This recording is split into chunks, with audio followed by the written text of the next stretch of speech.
Hello guys, look at this. So meron ako na naman dito sa balcony na to. So it's my second time to encounter a raccoon dito sa mismong balcony na to. Ayan, bakit? Nastorbo siya sa presensya ko.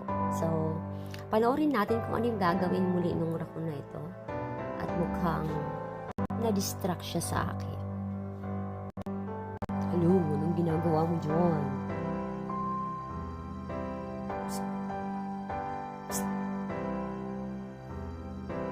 Tingin lang siya sa akin. Uy! Ay, tignan niyo, parang nilabas niya yung ipin niya. Galit na yata. Ano?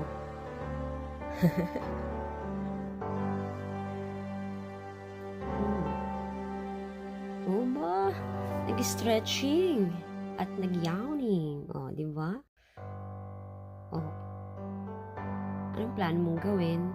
Uy, siguro naghahanap siya ng magandang spot na matutuluyan.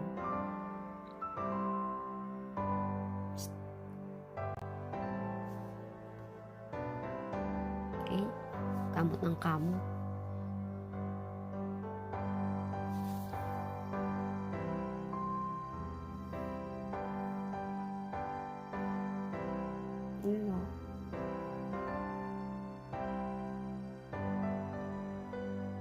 Saan ka?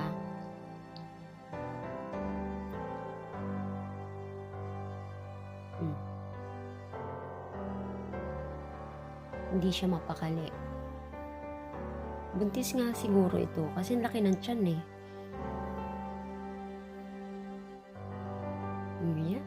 Ayan, sige, siksik mo pa sarili mo. Ayan.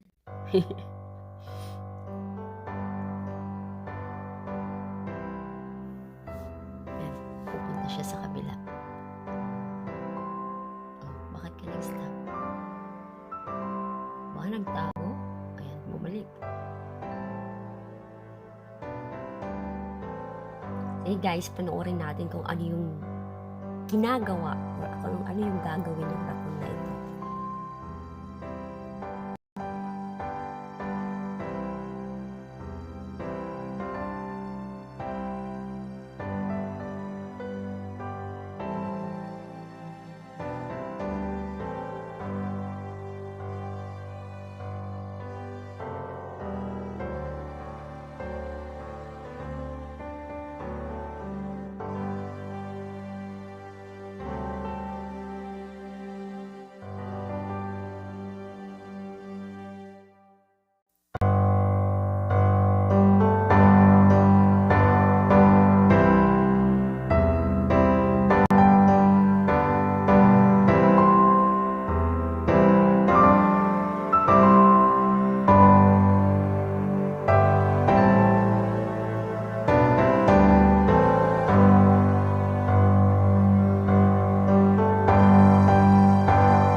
Siguro may plano na siyang bumaba kasi nga nadidisturb na siya sa presensya ko.